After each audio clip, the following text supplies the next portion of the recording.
राहुल गांधी का जबरदस्ती झगड़ा मोल लिया। निश्चित आप पूछ लीजिए, आप बाकी लोगों को, आप सीसीटीवी भी एनालिसिस में लेने के लिए शायद स्पीकर ऑर्डर कर चुके हैं।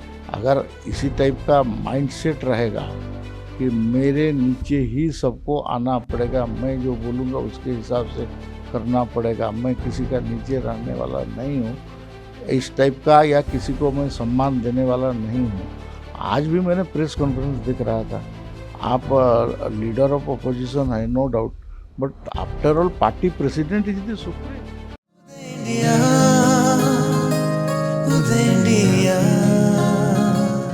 नमस्कार, उदय इंडिया में स्वागत है आपका। मैं अंशुमान आनंद। और संसद के मकर द्वार पर एक दुर्भाग्यपूर्ण घटना हुई, जिसमें 2 सांसदों को चोट लगी और आईसीयू में भर्ती हैं, जिसके जिम्मेदार राहुल गांधी बताए जा रहे हैं।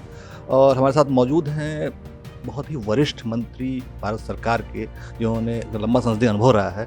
हम उनसे जानना चाहेंगे कि ये घटना किस तरह का संकेत देती भारतीय राजनीति के भविष्य का। जी, आज मकर द्वार में जो धरना प्रदर्शन हो रहा था वो एक साइड में था, दूसरा साइड से जाने आने के लिए सुविधा था। मैं 10 मिनट पहले, क्योंकि क्वेश्चन आंसर था मेरा, मैं अंदर में गया और सिक्योरिटी वहाँ का कर्मचारी पक्का बढ़िया व्यवस्था किया था।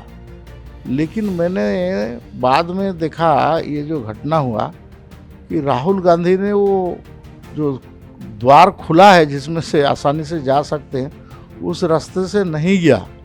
वो ज़बरदस्ती वो भीड़ में जाके एक टाइप का वो धक्का मुक्का करके माने जाने के लिए वो ये किया। मेरे को लगता है ये उनका माने माइंड में काफ़ी फ्रस्ट्रेशन आ गया है। कुछ 2 दिन हुआ, आप शाह जी के, अमित शाह जी के खिलाफ में, माननीय गृह मंत्री के खिलाफ में वो बयानबाजी कर रहे थे, धरना प्रदर्शन कर रहे थे। उनको उम्मीद नहीं था कि बीजेपी पार्टी वाले भी काउंटर कर देंगे और कुछ सांसद यहाँ खड़ा होकर धरना नारेबाजी करेंगे और कांग्रेस को माफ़ी मांगो ये स्लोगान देंगे। शायद ये बात उनका जब देखने को आया तो वो गुस्से में आके और उनका अहंकार में आके वो भीड़ में के अंदर में घुस गया। सर, हाँ, जैसा कि आपने बताया कि राहुल एक तरफ जगह थी जाने की, लेकिन फिर भी राहुल गांधी उसी जगह से गए। जा रहे थे, बहुत सारे एमपी मेंबर्स और मंत्री लोग गए, मैं तो देखा उसमें बहुत सारे लोग जा रहे थे, मैं भी गया उसमें। राहुल गांधी का जबरदस्ती झगड़ा मोल लिया। निश्चित आप पूछ लीजिए, आप बाकी लोगों को, आप सीसीटीवी भी एनालिसिस में लेने के लिए शायद स्पीकर ऑर्डर कर चुके हैं। ये ज़बरदस्त वो झुंड के अंदर में गया। अगर भी उस साइड से उनको एंट्री करना था तो वो एलओपी के नाते ये एक शालीनता होता है, ये एक माने उनका एक व्यवहार होना चाहिए कि भाई साहब मैं जा रहा हूँ अंदर में, आप लोग धरना कर रहे हैं, थोड़ा मेरे को रास्ता छोड़ दीजिए। ऐसा वो नम्रता का स्वर में अगर कुछ बोले होते तो अलग होता। वो तो सीधा लड़ाई करने के ये में उत्तर में आ गए। तो ये उनका मानसिक स्थिति क्या था उस समय में, ये दर्शाता है। ये बिल्कुल झगड़ा करने के लिए, या मैं कहीं भी जाऊंगा, मैं तो लीडर ऑफ अपोजिशन हूँ, मैं कांग्रेस पार्टी का हूँ, तो इसलिए ऐसा व्यवहार करूंगा। इस महोदय, आप वरिष्ठ सांसद हैं, लगातार मंत्री रहे हैं, संसद में आपका लंबा अनुभव रहा है। हम हर बार देखते हैं कि राहुल गांधी टी शर्ट की बाँह चढ़ाते हैं और सीना ऐसे करके बातें करते हैं। मतलब क्या इस तरह की बॉडी लैंग्वेज क्या आपने आपके लंबे अनुभव में देखी है क्या? यस, ये बॉडी लैंग्वेज दिखाता है कि मैं लड़ने के लिए जा रहा हूँ, आओ मेरे से कौन लड़ेगा, मेरा सामने जैसा आएगा। ऐसा जैसा झगड़ा मोड़ लेने से लोगों में जो व्यवहार रहता है, उनका बॉडी लैंग्वेज रहता है, उसी टाइप का था। आज भी था और आगे भी ऐसे ही हो रहा है।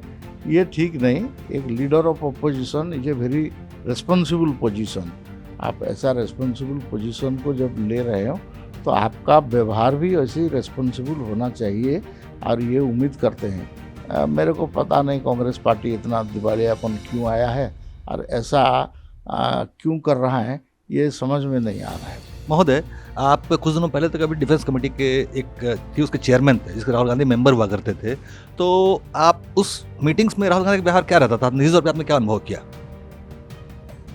नहीं, वो तो था, आप लोग उसको मीडिया में तो काफ़ी टाइम में आया है, लेकिन वो उनका एक डोमिनेटिंग नेचर, हम तो डोमिनेट करने वाले, हम किसी से डोमिनेट होने वाले, इस टाइप का वो उनका मानसिक रहता है। तो हम तो बड़ा परिवार के हैं, हम तो शासन कर चुके हैं, हम लोग तो किसी का नीचे रहने वाला नहीं है, हम तो शासन करने वाले, हम इनसे क्या माने ये उम्मीद करेंगे या इनसे क्यों डरेंगे, इस टाइप का है। ये डेमोक्रेसी में ये टाइप का जो अहंकारी भाव, ये टाइप का जो व्यवहार, ये ठीक नहीं है। तो क्या यही वजह है कि पीएम को शहजादे कह के पुकारते हैं? होगा उनका, मेरे को लगता है इसी के कारण। अच्छा, एक आखिरी सवाल, राहुल गांधी जी ने जो परंपरा स्टार्ट की हाथापाई की संसद में, क्या ये आप इसको आगे जाके संसद के भविष्य में क्या मतलब क्या देखते हैं कि क्या इस तरह की परंपराएं ज़्यादा शुरू नहीं हो जाएंगी? हाथापाई, झगड़ा, मारपीट, ये तो बहुत अशुभ संकेत है। हाँ, ये ठीक नहीं। हम बाहर में, रोड में, रास्ता में धरना प्रदर्शन, वो भी मारपीट का तो डेमोक्रेसी में कहीं स्थान ही नहीं है, हाथापाई का तो स्थान ही नहीं है। हम अपना बात को हम डेमोक्रेटिक वे में बोल सकते हैं। आजकल तो मीडिया भी बहुत एक्टिव हो गया है।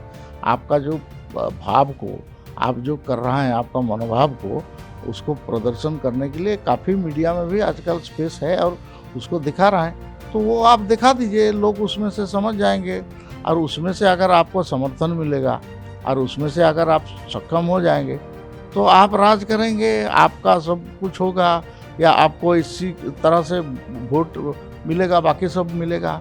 और आपको ऐसा कुछ नहीं है, लेकिन आप माने 100 सीट भी नहीं है, 99 में भी आप ऐसा माने व्यवहार कर रहे हैं कि माने 990 जैसा है, ये ठीक नहीं है।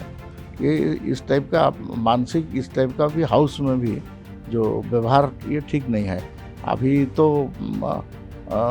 इसके लिए तय होना चाहिए कि हाउस में एक जो लिमिट है, हाउस का एक जो लिमिट है, वो कितना तक रहना चाहिए और किस हद तक जाना चाहिए। आप नहीं ये है तो वॉकआउट कर सकते हैं, आप बाकी बाहर में धरना में, मौन धरना में बैठ सकते हैं, राष्ट्रपति को मिल सकते हैं, बहुत सारे फोरम है उसमें। आपका गांधी मूर्ति के सामने बैठो, अंबेडकर जी का सामने बैठो। अभी अंबेडकर जी को ये लोग कितना अपमानित किए थे, ये बहुत सारे लोगों को पता नहीं था। ये जो 2 दिन का बहस हो गया, इसमें ये लोग पीट गए। ये लोग का जो असली चेहरा, ये इन लोग का जो असली व्यवहार जो था अंबेडकर जी के प्रति और संविधान के प्रति, जो इनका रवैया था, ये पता चल गया। तो इसलिए उसको उल्टा करने के लिए कोशिश कर रहा है, जिसमें सफल नहीं होंगे। अच्छा महोदय, एक बस ये आखिरी सवाल है, आप एक अनुभवी राजनीतिज्ञ हैं, आप बरसों से राजनीति को देख रहे हैं। राहुल गांधी की इस व्यवहार के बारे में बहुत लोगों ने शिकायतें की। हिमंता बिस्वा शर्मा छोड़ गए, माधव सिंधिया छोड़ गए, जितिन प्रसाद छोड़ गए, इसी व्यवहार की वजह से। तो आप क्या देखते हैं कि ये घटनाक्रम जो है कांग्रेस की संभावनाओं पर कोई मतलब और भी लोग छोड़ सकते हैं क्या राहुल गांधी के बिहेव की वजह से? छोड़ भी सकते हैं, अगर इसी टाइप का माइंडसेट रहेगा कि मेरे नीचे ही सबको आना पड़ेगा, मैं जो बोलूँगा उसके हिसाब से करना पड़ेगा, मैं किसी का नीचे रहने वाला नहीं हूँ, इस टाइप का, या किसी को मैं सम्मान देने वाला नहीं हूँ। आज भी मैंने प्रेस कॉन्फ्रेंस देख रहा था, आप लीडर ऑफ अपोजिशन है, no doubt, but after all party president is the supreme. खड़गे जी तो कुछ भी नहीं बोले, उनका बॉडी लैंग्वेज हो तो चुपचाप बैठे रहे थे, मैंने देख रहा था। ये जो कुछ फड़फड़ा रहा ना, बोलना जो है, यही बोल रहे थे। तो उसमें से क्या मिलता है, क्या दिखते हैं लोग? बोलते हैं यार, इतना सीनियर बुजुर्ग आदमी खड़गे जी जैसा नेशनल प्रेसिडेंट, वो कुछ नहीं बोल रहा है, उसको बोलने के लिए नहीं दे रहा है, ये सब कुछ बोल चुका है और सब टाइप का ये कर रहा है। ये आगे चल के घातक हो सकता है कांग्रेस के लिए, काफ़ी महंगा हो सकता है। Thank you. हमारे साथ मौजूद थे भारत सरकार के वरिष्ठतम मंत्रियों में से एक, जनजातीय कल्याण मंत्री, जो वाजपेयी सरकार से अभी तक मोदी सरकार में देश को अपनी सेवाएं दे रहे हैं। उन्होंने बताया कि कैसे राहुल गांधी का जो व्यवहार है वो उनके भविष्य के लिए खतरे का संकेत है। हम आपको इसी तरह से सारी खबरों से अपडेट करते रहेंगे। बहुत बहुत धन्यवाद।